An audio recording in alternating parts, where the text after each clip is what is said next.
ഇവിടെ സൂചിപ്പിച്ചതുപോലെ ഒരു സാഹിത്യോത്സവം കേരളത്തിന് പുറത്ത് പ്രവാസികളായവരുടെ ആഭിമുഖ്യത്തിൽ നടക്കുന്നു എന്നത് വളരെ അസാധാരണമായിട്ടുള്ള ഒരു കാര്യമാണ്. കേരളത്തിൽ ഇപ്പോൾ ധാരാളമായി സാഹിത്യോത്സവങ്ങൾ നടക്കുന്നുണ്ട്. ബെന്യാമിനെ മിക്കവാറും എല്ലാ സാഹിത്യോത്സവത്തിലും ഞങ്ങൾ ഒരുമിച്ച് കണ്ടുമുട്ടുന്നു. ഇപ്പോൾ ഒരു ഫലിതമുള്ള എന്താണെന്ന് വെച്ച് കഴിഞ്ഞാൽ ഡിസംബർ ജനുവരി കാലം ഏതാണ്ട് മണ്ഡലക്കാലം പോലെയാണ് എന്നാണ് ഒരു സാഹിത്യോത്സവം അടുത്ത സാഹിത്യോത്സവം. അങ്ങനെയെങ്കിലും അത് നല്ലതാണ്. കാരണം മനുഷ്യർ സാഹിത്യം പോലെ കല പോലെ ഉള്ള അടിസ്ഥാനപരമായി മനുഷ്യരെ കൂടുതൽ മാനുഷികതയിലേക്കും തുറസിലേക്കും കൊണ്ടുപോകുന്ന ഒരാശയത്തെ മുൻനിർത്തി ഒത്തുകൂടുന്നു എന്നത് വളരെ പ്രധാനപ്പെട്ട കാര്യമാണ്. സാഹിത്യോത്സവങ്ങൾ എന്തെങ്കിലും ഗുണം ചെയ്യുന്നുണ്ടോ? സാഹിത്യത്തിന് വലിയ മികവുകൾ സംഭാവനകൾ നൽകുന്നുണ്ടോ എന്നൊക്കെയുള്ള ചോദ്യങ്ങൾ ഉയരുന്നുണ്ട്. ആ ചോദ്യങ്ങൾ തീർത്തും തെറ്റാണെന്ന് ഞാൻ കരുതുന്നില്ല. പക്ഷെ സാഹിത്യോത്സവങ്ങളുടെ ലക്ഷ്യം സാഹിത്യം വളർത്തുക എന്നതൊന്നും ആകണമെന്നില്ല. ഇപ്പം ചിലരത് പുസ്തക കച്ചവടക്കാരുടെ താല്പര്യമാണ് എന്ന് പറയുന്നുണ്ട്. അതൊക്കെ ഉണ്ടാവാം, അതൊന്നും ഇല്ല എന്ന് നമ്മൾ പറയേണ്ടതില്ല. കച്ചവടം വളരെ നന്നായിട്ട് നടക്കാൻ വേണ്ടിയിട്ടാണ് ശക്തൻ തമ്പുരാൻ തൃശ്ശൂർ പൂരം തുടങ്ങിയത് തന്നെ. അല്ലാതെ അതുകൊണ്ട് കച്ചവടം ഏതൊരു കുറ്റകൃത്യമാണ് എന്നൊന്നും കാണണ്ട. പിന്നെയാണ് ഈ പറയുന്ന മഹിമകളൊക്കെ അതിൻ്റെ പുറത്ത് ചാർത്തപ്പെട്ടതും ഇത്രയും ആനകൾ വന്ന് നിരക്കാൻ തുടങ്ങിയതും ഇത്രയും വെടിക്കെട്ടായതും ഒക്കെ പിന്നെയാണ്. അതുകൊണ്ട് കച്ചവടം അതിൽ തന്നെ. ഇപ്പം ഞാനെപ്പോഴും പറയാറുണ്ട്, ഓണം നിലനിൽക്കുന്നതിൻ്റെ ഒരു പ്രധാന കാരണം ബോണസാണ്. ഈ ബോണസ് ഇങ്ങനെ വരുമ്പോൾ പണം വരും, ആളുകളെല്ലാം സന്തോഷത്തിലാവും, അത് ഓണത്തെ വലിയൊരു ഉത്സവമാക്കി മാറ്റും. അല്ലാതെ ഓണത്തിൻ്റെ മഹിമ കൊണ്ട് മാത്രമൊന്നുമല്ല. അങ്ങനെ ഓരോ കാലത്തും.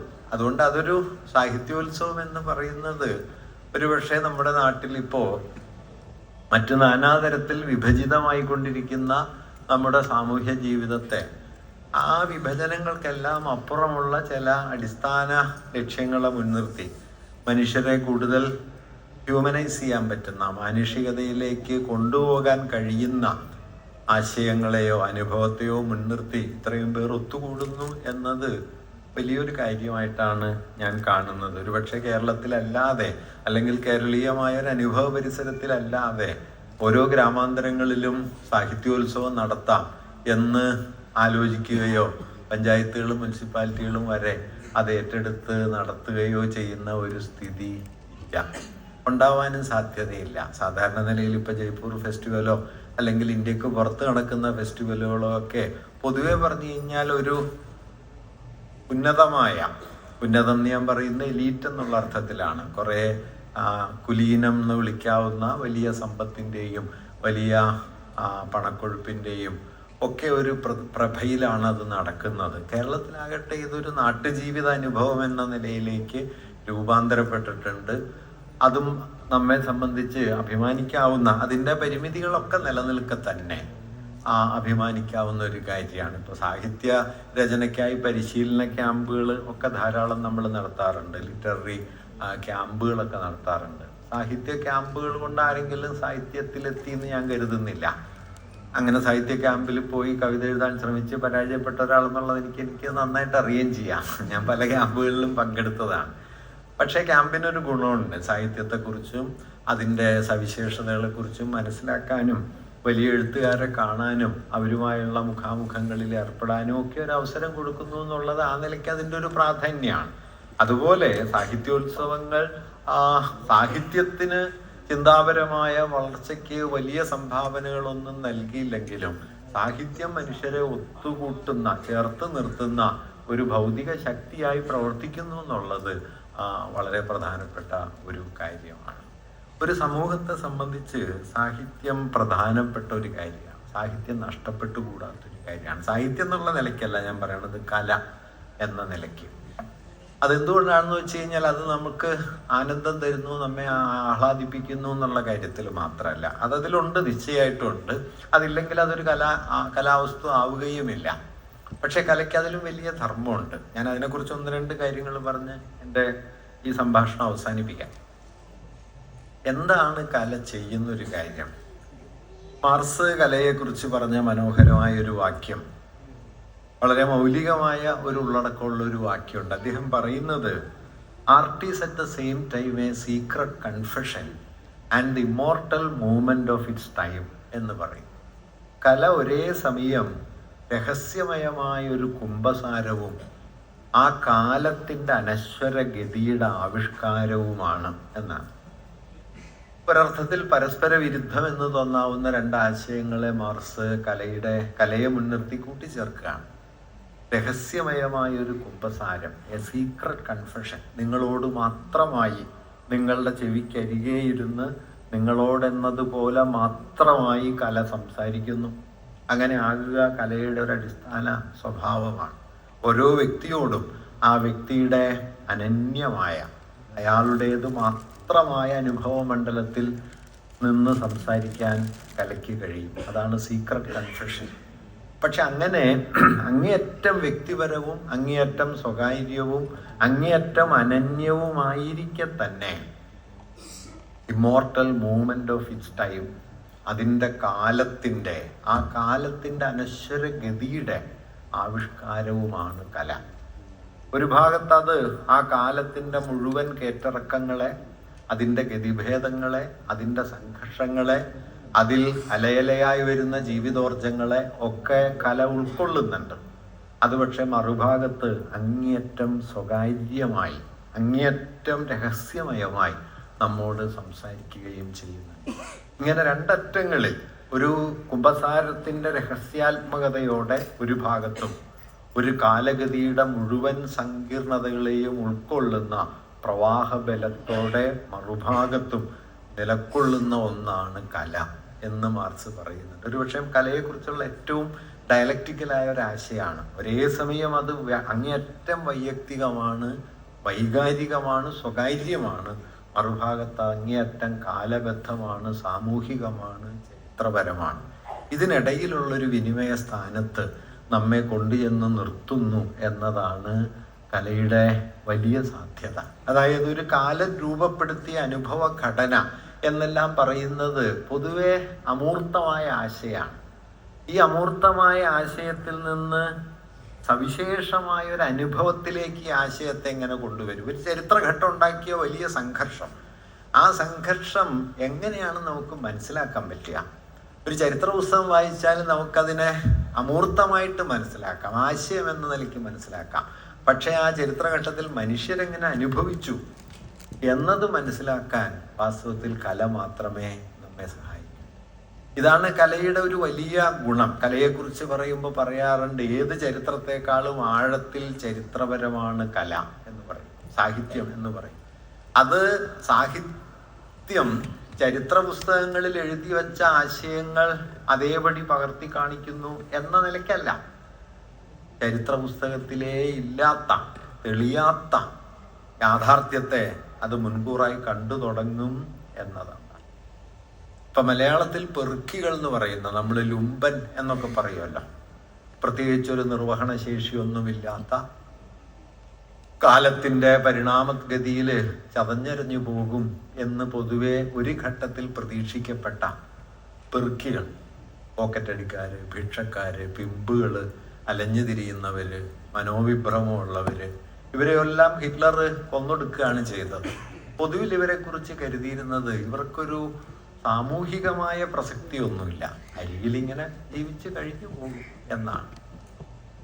വാസ്തവത്തിൽ ഇങ്ങനെ കഴിയുന്ന മനുഷ്യരുടെ ജീവിതത്തെ ഇന്ന് നമുക്കറിയാം, ഒരു വലിയ പ്രാധാന്യമുള്ള ആളുകളാണ്. മാർക്സിസ്റ്റ് ചിന്തയുടെ ചരിത്രത്തിൽ ഈ ലുംബൻ എന്ന് വിളിക്കുന്ന പെറുക്കികൾ എങ്ങനെയാണ് ചരിത്രത്തിലെ വലിയ നിർണായക ശക്തിയായി മാറിയത് എന്ന് വിശദീകരിക്കുന്ന മഹത്തായ ഒരു ഗ്രന്ഥം 1950-കളിൽ എഴുതപ്പെടുകയുണ്ടായി. E.P. തോംസൺ എഴുതിയ making of English working class എന്ന വളരെ പ്രാമാണികമായ ഗ്രന്ഥം. അതിലെങ്ങനെയാണ് ഈ പെറുക്കികളും പിച്ചക്കാരും എന്നൊക്കെ നമ്മൾ കരുതുന്ന ആളുകൾ ചരിത്രത്തിൻ്റെ വലിയ ചാലകത്വം ഏറ്റെടുക്കുന്നത് എന്ന് വിശദീകരിക്കുന്നുണ്ട്. വാസ്തവത്തിൽ അതിനൊക്കെ മുമ്പ് ഇത്തരം പെറുക്കികളുടെ ജീവിതം എന്താണ് എന്ന് മലയാളികളോട് പറഞ്ഞ ഒരു എഴുത്തുകാരനായിരുന്നു വൈക്കം മുഹമ്മദ് ബഷീർ. ബഷീറിൻ്റെ കൃതികൾ വായിച്ചാൽ നിങ്ങൾക്ക് ഈ പെറുക്കികളെ കാണാം. ആദ്യമായിട്ട് ഈ പെറുക്കികൾ മലയാള സാഹിത്യത്തിൽ വരുന്നത്, നമ്മുടെ ഭാവനയിൽ വരുന്നത് ബഷീറിലാണ്. ആനവാരി രാമൻ നായർ, പൊൻകുരിശ് തോമ, മണ്ടം മുസ്തഫ, ഒറ്റക്കണ്ണം പോക്കര്, ഇവരൊന്നും ഒരു നിർവാഹകത്വം ഉള്ളവരല്ല, ഒരു സോഷ്യൽ ഏജൻസിയും ഇല്ല, അവരായിട്ടൊന്നും ചെയ്യുന്നില്ല. മിക്കവാറും വിഡ്ഢികളാണ് എന്ന് നമുക്ക് തോന്നാവുന്ന മട്ടിൽ ജീവിക്കുന്നവരാണ്. പക്ഷെ അവരുടെ ജീവിതം കലയിലേക്ക് വരുമ്പോൾ സംഭവിച്ചത് എന്താന്ന് വെച്ചാൽ മനുഷ്യ ജീവിതം ഇത്ര കൂടി വലുതാണ് എന്ന് അത് നമ്മെ ബോധ്യപ്പെടുത്തും. മനുഷ്യ ജീവിതത്തിന്റെ അതിർത്തി ഇപ്പോ സി വി രാമപിള്ളയും ചന്തുമേനോനും ഒക്കെ എഴുതിയിരുന്ന കാലത്ത് മാധവനെ പോലെയോ അല്ലെങ്കിൽ മറ്റേ മാർത്താണ്ഡവർമ്മയെ പോലെയോ അനന്തപത്മനാഭൻ പടത്തലവനെ പോലെയോ ഉള്ള പ്രതാപികളായിരുന്നു മനുഷ്യരുടെ മാതൃക. അവിടെ നിന്ന് ചാത്തനിലേക്കും കോരനിലേക്കും ഓടയിൽ നിന്നിലും പപ്പുവിലേക്കും ഒക്കെ മനുഷ്യരെ കൊണ്ടുവന്നത് നവോത്ഥാനമാണ്. നവോത്ഥാനമാണ്. ഈ മാധവനല്ല, അല്ലെങ്കിൽ ഇന്ദുലേഖയല്ല. അവളുടെ കസവിന്റെ കരയോടെ അവസാനിക്കുന്നു, ശരീരത്തിന്റെ നിറം ഇവിടെ തുടങ്ങുന്നു എന്നറിയാൻ വയ്യ എന്നുള്ളതാണ് അന്ന് നമ്മുടെ ചന്തുമേനോൻ എഴുതിയ ഒരു ഉപമ. ഈ സ്ത്രീയിൽ നിന്ന് സാഹിത്യം മനുഷ്യൻ എന്ന സങ്കല്പത്തെ മുന്നോട്ട് കൊണ്ടുപോയി. അങ്ങനെ മുന്നോട്ട് കൊണ്ടുപോയി പാടത്ത് പണിയെടുക്കുന്ന ഒരു സ്ത്രീയും തൊഴിലാളിയും ഒക്കെ മനുഷ്യരാണ് എന്ന് നമ്മോട് പറയുന്നത് നവോത്ഥാന സാഹിത്യമാണ്. തകഴിയോ ബഷീറോ അല്ലെങ്കിൽ കേശവദേവോ ഒക്കെയാണ്. പക്ഷെ അവരിലും തെളിയാതിരുന്നതാണ് ഞാൻ നേരത്തെ പറഞ്ഞ ബഷീറിലെ മനുഷ്യൻ. ബഷീറിലെ മനുഷ്യനിലെത്തുന്ന സമയത്ത് മനുഷ്യൻ എന്നത് കുറെ കൂടി വലുതായി തീരുകയും ഒരുപക്ഷെ മാനുഷികതയുടെ അതിർവരമ്പിനകത്ത് നമ്മൾ പ്രതിഷ്ഠിച്ചിട്ടില്ലാത്ത, മനുഷ്യരെന്ന നിലയിൽ എന്തെങ്കിലും ഒരു ചരിത്ര പ്രാധാന്യമുണ്ട് എന്ന് നാം കരുതിയിട്ടില്ലാത്ത മനുഷ്യരുടെ അനുഭവ ലോകത്തെയാണ് ബഷീർ ആവിഷ്കരിച്ചത്. ഒരു ജയിൽപ്പുള്ളി പ്രേമിക്കുമ്പോൾ എന്ത് സംഭവിക്കും എന്നത് പ്രേമത്തെ പുതുക്കി പണിയാൻ പോകുന്ന ഒരു കാര്യമാണ്. അതായിരുന്നു മതിലുകൾ. ആകാശത്തിലേക്ക് പെൺജയിലിൽ നിന്ന് ഒരു ഉണങ്ങിയ ചുള്ളിക്കമ്പ് ഉയർന്നു പൊങ്ങുകയും അത് പ്രണയത്തിൻ്റെ ഒരു അടയാളമായി തീരുകയും ചെയ്യുന്നു എന്നതിൻ്റെ അർത്ഥം പ്രണയത്തിൻ്റെ ഭൂപടം മാറുന്നു എന്നാണ്. അതൊരു ജയിൽപ്പുള്ളി പ്രേമിക്കുമ്പോൾ മാത്രം ഉണ്ടാവുന്ന കാര്യമാണ്. പുറത്തു നോക്കിയാൽ ജീവൻ അറ്റുപോയ ഒരുണങ്ങിയ കമ്പ് കൊണ്ട് മനുഷ്യ ജീവിതത്തിലെ ഏറ്റവും ലോലലോലമായ ഒരു അനുഭവത്തെ ബഷീർ ആവിഷ്കരിക്കാൻ തുടങ്ങി. വേറെയുമുണ്ട് കേട്ടോ. അദ്ദേഹത്തിൻ്റെ ഒരു കഥയിൽ ഒറ്റക്കണ്ണം പോക്കർ ചായക്കട നടത്തുന്ന ആളാണ്. പോക്കരുടെ മകളാണ് സൈനബ. ആ ചായക്കടയിൽ നിന്നും ചായ കുടിക്കാൻ വരുന്ന ആളാണ് ഈ മണ്ടം മുസ്തഫ. അപ്പോൾ സൈനബയും മണ്ടം മുസ്തഫയും തമ്മിൽ പ്രേമത്തിലാണ്. അപ്പോൾ മണ്ടം മുസ്തഫ ചായ കുടിക്കാൻ വരുമ്പോൾ സൈനബ എന്ത് ചെയ്യുന്ന വെച്ചാൽ ഈ പുട്ടുണ്ടാക്കുമ്പോൾ പുട്ടുകണയിൽ പൊടിയിട്ടിട്ട് ഒരു മുട്ട കൂടി എടുത്തിട്ടിട്ട് വീണ്ടും പൊടി നിറച്ച് ആവിയിൽ വേവിച്ച് പുട്ടുണ്ടാക്കും. അപ്പോൾ പുട്ട് വെന്തു വരുന്ന സമയത്ത് അതിനകത്തൊരു മുട്ട പുഴുങ്ങിയ മുട്ടയായി തീരും. ഈ പുഴുങ്ങിയ മുട്ട അകത്ത് ഒളിച്ചു വെച്ചിട്ടുള്ള ഒരു കഷ്ണം പുട്ടാണ് എല്ലാ ദിവസവും സൈനബ ഈ പോക്കർക്ക് കൊടുക്കുക. ഒറ്റക്കണ്ണം പോക്കർ പ്രണയത്തിൻ്റെ അടയാളമാണ് കേട്ടോ. നിങ്ങളൊരു പുഴുങ്ങിയ മുട്ട കാമുകനോ കാമുകിക്കോ കൊടുത്താൽ അന്ന് തീരും പ്രണയം. മറിച്ച് വിശക്കുന്നവന് പ്രേമിക്കാൻ തുടങ്ങുമ്പോൾ, ഒരു പെറുക്കി പ്രേമിക്കാൻ തുടങ്ങുമ്പോൾ എന്ത് സംഭവിക്കും? പ്രണയത്തിന് എന്ത് സംഭവിക്കും? ഇത് പ്രണയത്തെ അഴിച്ചു പണിയുന്നൊരു പണിയാണ്. മനുഷ്യനെ മാത്രമല്ല, പ്രണയത്തെ, നമ്മുടെ അനുഭവത്തിന്റെ അതിർത്തിയെ വലുതാക്കുന്നു. ബഷീർ വാസ്തവത്തിൽ ചെയ്തത് വിപ്ലവം വിജയിക്കട്ടെ എന്ന് മുദ്രാവാക്യം വിളിക്കുകയൊന്നുമല്ല. അതാ മനുഷ്യൻ എന്ന് പറയുന്നത് ഇത്രയും കൂടി വലുതാണ്, നിങ്ങൾ കണ്ടെടുത്ത് അവസാനിക്കുന്നില്ല, അത് ഇത്ര കൂടി വലുതാണ് എന്ന് പറയുകയും മാനുഷികതയുടെ അതിർത്തിയെ നിരന്തരം വലുതാക്കുകയും ചെയ്യുന്നു എന്നതാണ്. ഇങ്ങനെ നമ്മുടെ അനുഭവത്തെ അതിൻ്റെ കൂടുതൽ വ്യാപ്തിയിലേക്ക് കൊണ്ടുപോയിട്ട് നിന്നിടത്ത് നിന്ന് നമ്മെ പുറത്തു കൊണ്ടുപോകുന്നു എന്നുള്ളതാണ് കല ചെയ്യുന്ന വലിയൊരു കാര്യം. കലയുടെ ഏറ്റവും വലിയ വാഗ്ദാനം എന്താണെന്ന് ചോദിച്ചു കഴിഞ്ഞാൽ, ഒറ്റ വാക്കിൽ പറഞ്ഞാൽ അത് നമ്മിൽ നിന്ന് നമ്മെ മോചിപ്പിക്കും. വാസ്തവത്തിൽ വിട്ടുകളയാൻ ഏറ്റവും പ്രയാസമുള്ളത് അധികാരവും സമ്പത്തും പണമൊന്നുമല്ല, അവനവനെയാണ്. നിങ്ങൾക്ക് സമ്പത്ത് വേണ്ടെന്ന് വയ്ക്കാൻ വലിയ പ്രയാസമൊന്നുമില്ല, അധികാരം വേണ്ടെന്ന് വയ്ക്കാം, പദവി വേണ്ടെന്ന് വയ്ക്കാം. കാരണം അതൊക്കെ നിങ്ങൾക്ക് ആദർശത്തിൻ്റെ ഒരു പരിവേഷം തരും. മറിച്ച് അവനവനെ വിട്ടുകളയാന്ന് പറയുന്നത് വലിയ പ്രയാസമാണ്. മഹാഭാരതത്തെക്കുറിച്ച് കുട്ടികൃഷ്ണമാരെഴുതിയ ഭാരത പര്യടനത്തിൽ ഒരു മനോഹരമായ ലേഖനമുണ്ട്. 2 അഭിവാദനങ്ങൾ എന്നാണ്. മഹാഭാരത യുദ്ധം തുടങ്ങുമ്പോൾ 11 അക്ഷൗഹിണിയുടെ തലവനായിട്ട് അപ്പുറത്ത് ഭീഷ്മര്, 7 അക്ഷൗഹിണിയുടെ നേതാവായിട്ട് ഇപ്പുറത്ത് യുധിഷ്ഠിരൻ. യുദ്ധത്തിന് സൈന്യം മുഖാമുഖം നിൽക്കുന്ന സമയത്ത് യുധിഷ്ഠിരൻ തേരോടിച്ച് ചെന്ന് ഭീഷ്മരുടെ അടുത്ത് ചെന്ന് അനുഗ്രഹം വാങ്ങിക്കും. അപ്പം അനുഗ്രഹത്തിനായി ചെന്ന യുധിഷ്ഠിരനോട് ഭീഷ്മര് പറയും, നീ വന്നത് നന്നായി, ഞാൻ ശത്രുപക്ഷത്താണെങ്കിലും നിന്റെ പിതാമഹനാണ്. നീ വന്നില്ലായിരുന്നെങ്കിൽ എനിക്ക് നിന്നോടൊരു അനിഷ്ടം തോന്നുമായിരുന്നു.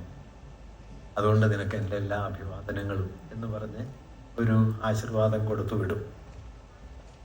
10-ാം ദിവസം രാത്രി 10-ാം ദിവസം വൈകുന്നേരം ആകുമ്പോഴേക്കും ഭീഷ്മര് വീഴും യുദ്ധകളത്തിൽ.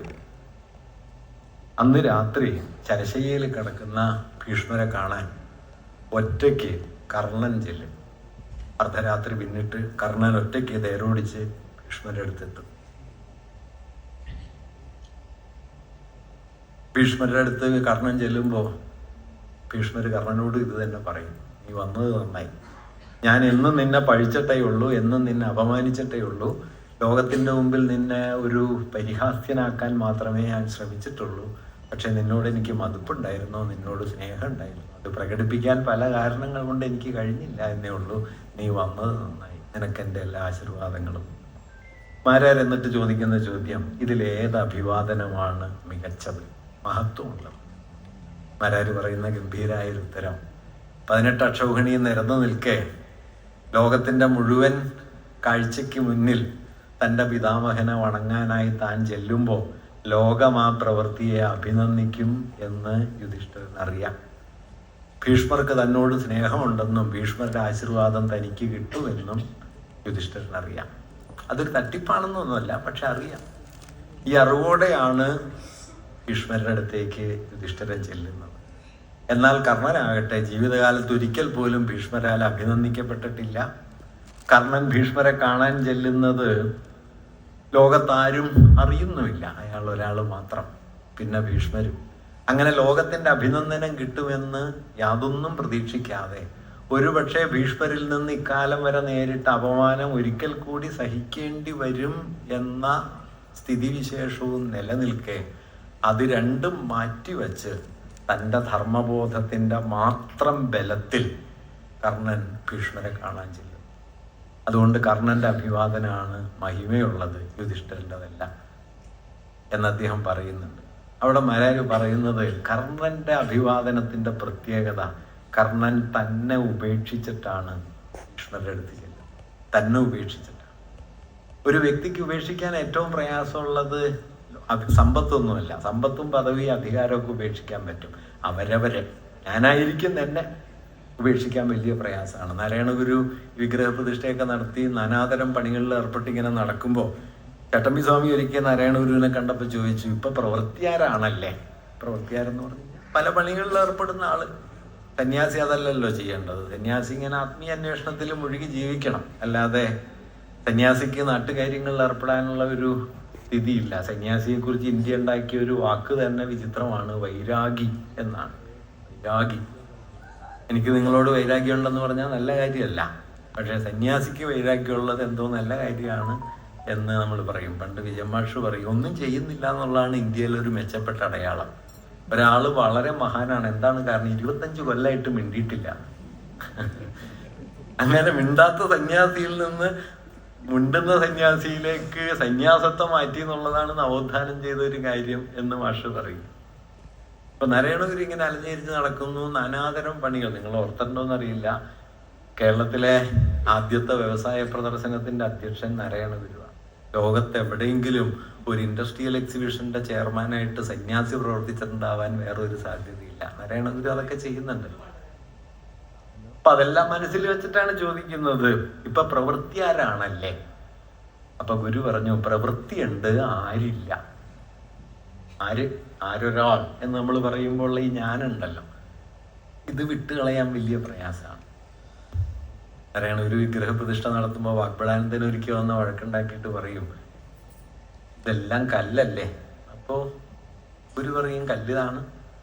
പിന്നെ എന്തിനു പ്രതിഷ്ഠിക്കുന്നു എന്ന് ചോദിക്കുമ്പോൾ ഗുരു പറയുന്ന, അത് നമുക്ക് വേണ്ടിയല്ലല്ലോ, അവർക്ക് വേണ്ടിയല്ലേ.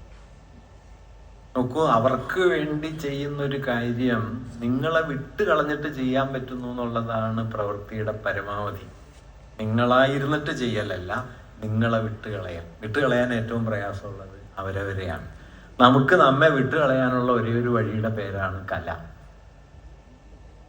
നമുക്ക് നാരായണഗുരു ഒന്നും ആവാൻ പറ്റില്ല, പക്ഷെ നിങ്ങളൊരു കൃതി വായിക്കുമ്പോൾ, നിങ്ങളൊരു കലാവസ്തുവിലൂടെ കടന്നു പോകുമ്പോൾ വാസ്തവത്തിൽ മനുഷ്യവംശത്തിൻ്റെ അനുഭവത്തിൻ്റെ ഏതോ ഒരു അടരിലൂടെ നമ്മൾ കടന്നു പോവുകയും നമ്മൾ അക്കാലം വരെ കണ്ടതിനപ്പുറത്ത് അതുണ്ടല്ലോ എന്ന് മനസ്സിലാക്കുകയും ചെയ്യും. ഈ മനസ്സിലാക്കലാണ് വാസ്തവത്തിൽ കല തരുന്ന വലിയൊരു സാധ്യത. അതായത് സാഹിത്യത്തിൻ്റെ, കലയുടെ മൗലികമായ ശേഷി എന്ന് പറയുന്നത് അത് മാനുഷികതയുടെ, മനുഷ്യ ജീവിതത്തിൻ്റെ, പ്രാപഞ്ചികതയുടെ അതിവിപുലവും സങ്കീർണവുമായ ലോകത്തിലേക്ക് നമ്മെ ഇങ്ങനെ കൂട്ടിക്കൊണ്ടുപോയിക്കൊണ്ടേയിരിക്കും എന്നതാണ്. അതുകൊണ്ട് കല നഷ്ടപ്പെടുമ്പോൾ വാസ്തവത്തിൽ നമുക്ക് നഷ്ടപ്പെടുന്നത് മനുഷ്യവംശവുമായുള്ളൊരു സാഹോദര്യത്തിൻ്റെ അനുഭവ മണ്ഡലമാണ്. മനുഷ്യവംശ സാഹോദര്യത്തിൻ്റെ അനുഭവ മണ്ഡലമാണ് വാസ്തവത്തിൽ കലയുടേത്. നെസസിറ്റി ഓഫ് ആർട്ട് എന്ന പേരിൽ ഏണസ്റ്റ് ഫിഷർ ഒരു പുസ്തകം എഴുതുന്നുണ്ട്. അതിലദ്ദേഹം പറയുന്നുണ്ട് the eternal value of fraternity.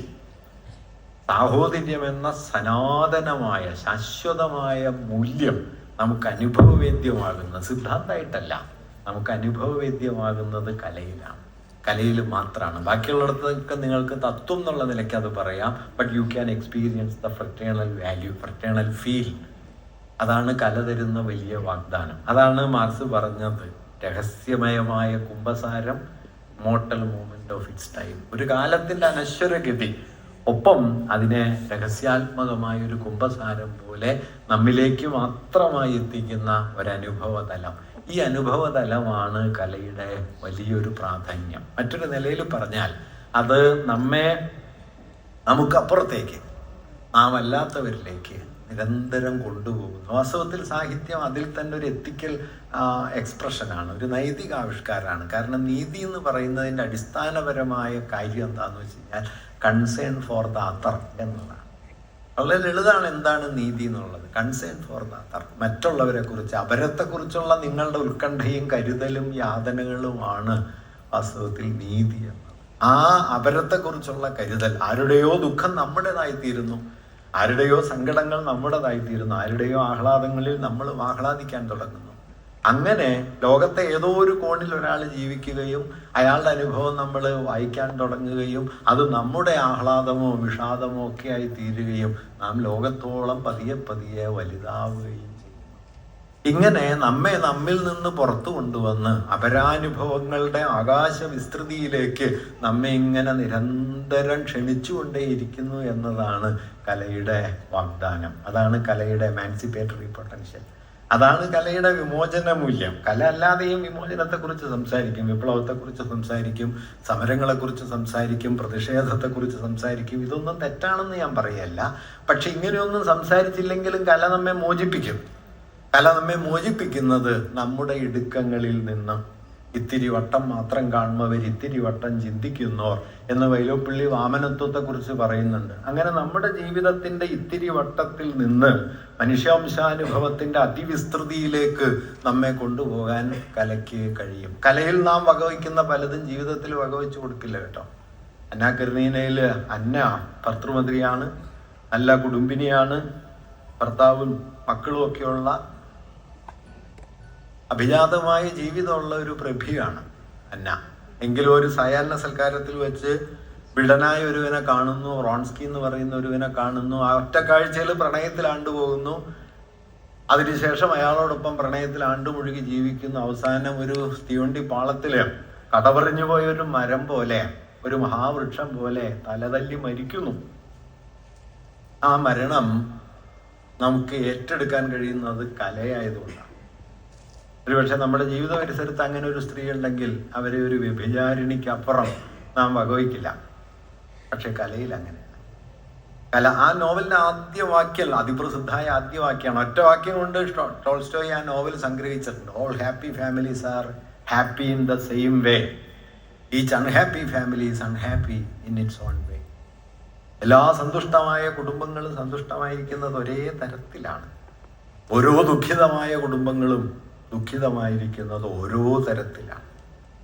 അതുകൊണ്ട് ജീവിതത്തിൻ്റെ അനന്യതയെക്കുറിച്ചുള്ള വലിയ ഒരു വെളിപാട് ആ കൃതി നമുക്ക് തരും. ആ അനന്യതയിലേക്ക് പോകാൻ ഒരുപക്ഷെ ഒരു മനുഷ്യൻ തൻ്റെ ജീവിതത്തിൻ്റെ മറ്റെല്ലാ സൗഭാഗ്യങ്ങളെയും വേണ്ടെന്ന് വച്ചേക്കും എന്ന് അന്നാ കരീന നമ്മോട് പറയുന്നുണ്ട്. അതുകൊണ്ട് എന്താണ് ആനന്ദം, എന്താണ് ജീവിതാഹ്ലാദം എന്നതിനൊന്നും വാസ്തവത്തിൽ നാം കണ്ട ഉത്തരം മാത്രമല്ല ഉള്ളത്. നമ്മുടെ ഭൗതിക പരിസരത്ത് അല്ല എന്ന് പറയുന്നത് ഒരു വ്യഭിചാരിണിയായിട്ട് അവസാനിക്കുമെങ്കിൽ കലയിൽ അത് സ്നേഹത്തെയും ജീവിതത്തെയും കുറിച്ചുള്ള വലിയ വലിയ ചോദ്യങ്ങളിലേക്ക് നമ്മെ കൊണ്ടുപോകുന്ന, നമ്മുടെ ഇത്തിരി വട്ടങ്ങളിൽ നിന്ന് ജീവിതമെന്ന വലിയ സങ്കീർണതയിലേക്ക് നമ്മെ പിടിച്ചു കൊണ്ടുപോകുന്ന ഒന്നായിട്ട് അത് മാറിത്തീരും. ബഷീറിൻ്റെ തന്നെ ഒരു കൃതി സന്ദർഭം പറഞ്ഞാൽ, ബഷീർ 6-7 കൊല്ലക്കാലം അലഞ്ഞു തിരിഞ്ഞ് രാത്രി ഒരു ദിവസം വീട്ടിൽ വന്നു കയറുന്നു, വാതിക്കൽ മുട്ടുന്നു, ഉമ്മ വാതിൽ തുറന്നു നോക്കുന്നു, മകനെ കാണുന്നു. അപ്പോൾ ഉമ്മ പറയും, നീയായിരുന്നോ? ചോറ് വിളമ്പി വെച്ചിട്ടുണ്ട്, അത് കഴിച്ചിട്ട് കിടക്ക്. അപ്പോൾ ബഷീർ അത്ഭുതത്തോടെ ചോദിക്കുന്ന ഒരു ചോദ്യം, ഞാൻ ഇന്ന് വരുന്ന ഉമ്മ എങ്ങനെ അറിഞ്ഞു എന്ന്. അപ്പോൾ ഉമ്മ പറയും, ഓ ഞാൻ എന്നും വിളമ്പി വയ്ക്കും. 7 കൊല്ലം കേട്ടോ. വാത്സല്യത്തിൻ്റെ പരമാവധിയാണ് 7 കൊല്ലം. പക്ഷെ ഒരു ചെറിയ വാക്യേ ഉള്ളൂ, ഓ ഞാൻ എന്നും വിളമ്പി വയ്ക്കും. ഇതേ ഉമ്മ ഒരു ദിവസം ബഷീറിനോട് പറയും, മോനെ എനിക്ക് 25 റുപ്യ വേണം എന്ന് പറയും. ബഷീറിൻ്റെ കാശൊന്നുമില്ല. എങ്ങനെയോ തപ്പി പിടിച്ച് ബഷീർ 25 റുപ്യ ഉണ്ടാക്കി കൊടുക്കുമ്പോൾ ഉമ്മ അപ്പുറം മാറിയിരുന്ന് ആലോചിക്കുന്നത്, ഞാൻ എന്തൊരു മണ്ടിയാണ്, 100 റുപ്യ ഒതുക്കിയായിരുന്നു. അതുകൊണ്ട് സ്നേഹിക്കുന്ന ഉമ്മയ്ക്ക് സ്നേഹിക്കാൻ മാത്രമല്ല, സ്നേഹിക്കുന്ന ഉമ്മയ്ക്ക് വഞ്ചിക്കാനും അറിയാം. വാത്സല്യം സ്നേഹം മാത്രമായിട്ടല്ല, വാത്സല്യം വഞ്ചനയായിട്ടും വരുമെന്ന യാഥാർത്ഥ്യത്തെക്കുറിച്ചാണ് കല നമ്മോട് പറയുന്നത്. അതിന് സിദ്ധാന്തത്തിന് പറ്റില്ല. സിദ്ധാന്തത്തിൽ വാത്സല്യത്തിൻ്റെ വിപരീതമാണ് വഞ്ചന. പക്ഷേ യാഥാർത്ഥ്യത്തിൽ വാത്സല്യം തന്നെ ചിലപ്പോൾ വഞ്ചനയാവും എന്നത് നമ്മെ ബോധ്യപ്പെടുത്തുന്ന ഒരു അനുഭവസ്ഥാനമാണ് വാസ്തവത്തിൽ കല. അതുകൊണ്ട് കലയെന്ന് പറയുന്നത് ആഴത്തിൽ, ജീവിതത്തിൽ ആഴമുള്ള വൈരുദ്ധ്യങ്ങളെക്കുറിച്ച് നമ്മെ ബോധ്യപ്പെടുത്തുന്ന ഒരു ഏർപ്പാടാണ് ഈ കലയും സാഹിത്യവും. 20-ാം നൂറ്റാണ്ടിലെ 19-20 നൂറ്റാണ്ടിലെ അമേരിക്കൻ കവിതയിലെ വലിയ കവിയുണ്ട്, വാൾ വിറ്റ്മാൻ എന്നു പേരായ ഒരു കവി. അദ്ദേഹത്തിൻ്റെ സോങ് ടു മൈസെൽഫ് എന്ന കവിതയിൽ ഒരു വരി പറയുന്നുണ്ട്, ഡു ഐ കോൺട്രഡിക്റ്റ്? എന്നിൽ വൈരുദ്ധ്യമുണ്ടോ? Do I contradict? Yes, I contradict. I am large, I contain multitudes. എന്നിൽ വൈരുദ്ധ്യങ്ങളുണ്ടോ? ഉണ്ട്, നിശ്ചയമായും എന്നിൽ വൈരുദ്ധ്യങ്ങളുണ്ട്. ഞാൻ വലുതാണ്. I contain multitudes. ഞാൻ ജനസഞ്ചയങ്ങളെ ഉൾക്കൊള്ളുന്നു. കലയുടെ ഒരു ശേഷിയാണ്. It can include, it can contain multitudes. ഒരു വഴിയല്ല, പല വഴികൾ. അങ്ങനെ യാഥാർത്ഥ്യമെന്ന് പറയുന്നതിൽ ഉള്ളടങ്ങിയിരിക്കുന്ന അപാരമായ വൈരുദ്ധ്യങ്ങളെ അനുഭവതലത്തിൽ നമ്മിലേക്ക് കൊണ്ടുവന്ന് ജീവിതത്തെക്കുറിച്ച് കുറെ കൂടി വലിപ്പമുള്ളൊരു ബോധം നമുക്കുണ്ടാക്കി തരും എന്നതാണ് കല നൽകുന്ന വലിയ ഒരു വിമോചന സാധ്യത. ആ വിമോചനത്തിലേക്കുള്ള വഴി അടഞ്ഞു പോയാൽ അനുഭവമൂല്യം എന്ന നിലയ്ക്ക് നമുക്ക് സാഹോദര്യ ഭാവന ചുരുങ്ങിപ്പോകും. ജീവിതത്തെക്കുറിച്ചാകട്ടെ വളരെ ഇടുക്കമുള്ള ധാരണകളിലേക്ക് നമ്മൾ ചെന്ന് വീഴുകയും ചെയ്യും. ഒരനുഭവവും അതല്ല. എല്ലാ അനുഭവത്തിലും അതിൻ്റെ വിപരീതം കൂടി അടങ്ങിയിട്ടുണ്ട് എന്നുള്ളതാണ്. സ്നേഹത്തിൽ വഞ്ചനയുണ്ടാകാം, പ്രണയത്തിൽ പകയുണ്ടാകാം, വാത്സല്യത്തിൽ വിദ്വേഷം ഉണ്ടാകാം. ഒരനുഭവം അതിൻ്റെ മറുപുറത്തെ കൂടി ഉൾക്കൊള്ളാമെന്നത് അനുഭവത്തിൻ്റെ സൂക്ഷ്മ ശരീരത്തിലുണ്ട്. കുമാരനാശാന്റെ ഭാഷയിൽ ഭാവത്തിൻ്റെ പരകൂടിയിൽ അഭാവം എന്ന് പറയും. മനമല്ലൽ കൊതിച്ച് ചെല്ലുകിൽ തനിയെ കൈവിടും ഈർഷ്യ ദുർവിധി എന്ന് പറയും. ദുഃഖം തേടി ചെന്നാൽ ദുഃഖം പൊയ്ക്കോളും, ദുഃഖത്തെ പേടിച്ച് ചെന്നാൽ അത് നിങ്ങളെ തേടി വരും. അതുകൊണ്ട് അങ്ങോട്ട് ചെല്ലുക എന്നായിരുന്നു കുമാരനാശാന്റെ ഒരു വഴി. ഇത് ജീവിതത്തെക്കുറിച്ചുള്ള വലിയൊരു കാഴ്ചയാണ്. ഞാൻ പറഞ്ഞത്, ഇങ്ങനെ സന്നിഗ്ധതകളെയും വൈരുദ്ധ്യങ്ങളെയും ബോധ്യപ്പെടുത്തുക, അനുഭവിപ്പിക്കുക എന്നുള്ളതാണ് സാഹിത്യത്തിൻ്റെ വലിയൊരു സാധ്യത. സാഹിത്യം എന്ന വാക്കിൽ അതുണ്ട്. സാഹിത്യം എന്ന വാക്കിൻ്റെ ഉള്ളടക്കം ശ്രദ്ധിച്ചാൽ സഹിതമായതാണ് സാഹിത്യം, ഒത്തിരിക്കുന്നതാണ്. എന്താണ് തമ്മിൽ ഒത്തിരിക്കുന്നത്? ചേർച്ചയില്ലാത്തവ, വൈരുദ്ധ്യങ്ങളുള്ളവ, തമ്മിൽ ഇണക്കമില്ലാത്തവ, ഇങ്ങനെ തമ്മിൽ ചേരാത്ത പലതും ഒത്തുചേർന്നുണ്ടാകുന്ന ജീവിതമെന്ന ഒരു മഹാപ്രകാരത്തെ പ്രകാശിപ്പിക്കുന്നു എന്നതാണ് കലയുടെയും സാഹിത്യത്തിൻ്റെയും വലിയൊരു പൊട്ടൻഷ്യൽ. അതല്ലാതെ തിയററ്റിക്കലായി നമ്മൾ മനസ്സിലാക്കുന്ന, സൈദ്ധാന്തികമായി നമ്മൾ മനസ്സിലാക്കുന്ന ജീവിതസ്ഥാനത്തെ അതേപടി കഥയായി പറയലല്ല കല ചെയ്യുന്നത്. സൈദ്ധാന്തികമായി നിങ്ങൾ ലോകത്തെ മനസ്സിലാക്കുന്നത് തെറ്റാണെന്നല്ല. ലോകത്തെ മനസ്സിലാക്കാൻ നമുക്ക് സിദ്ധാന്തം കൂടിയേ തീരൂ. പക്ഷെ നിർഭാഗ്യവശാൽ ഏതെങ്കിലും ഒരു സിദ്ധാന്തത്തിന് 100% വിശദീകരിക്കാവുന്ന ഒന്നല്ല ജീവിതവും യാഥാർത്ഥ്യവും. അതാ സിദ്ധാന്തങ്ങളുടെ വിളിമ്പുകളിലൂടെ സഞ്ചരിച്ച് അതിനെ കുറുകെ കടന്ന് അതിനെ ഭേദിച്ച് പുതിയ പ്രതലങ്ങളിലേക്ക് പോയിക്കൊണ്ടേയിരിക്കും. ആ പാച്ചിലിനെയാണ് വാസ്തവത്തിൽ കല അഭിസംബോധന ചെയ്യുന്നത്. പഴയൊരു പ്രണയ കവിതയുണ്ട്, പ്രണയത്തെക്കുറിച്ചല്ല പാട്ടിനെ കുറിച്ചാണെന്ന് പറയാം. രണ്ടുപേരും ഇങ്ങനെയാണ്: the music V hate together was more than music എന്ന്. നാം ഒരുമിച്ച് കേട്ട പാട്ടിനേക്കാൾ വലുതായിരുന്നു. നാം ഒരുമിച്ചാണ് കേട്ടത്, അതുകൊണ്ട് അത് പാട്ട് മാത്രമല്ല, ആ പാട്ടിൽ നീ കൂടിയുണ്ട് എന്ന് പറയും. അങ്ങനെ മേരി കരോളിൻ ഡേവിസ് എന്ന് പറയുന്ന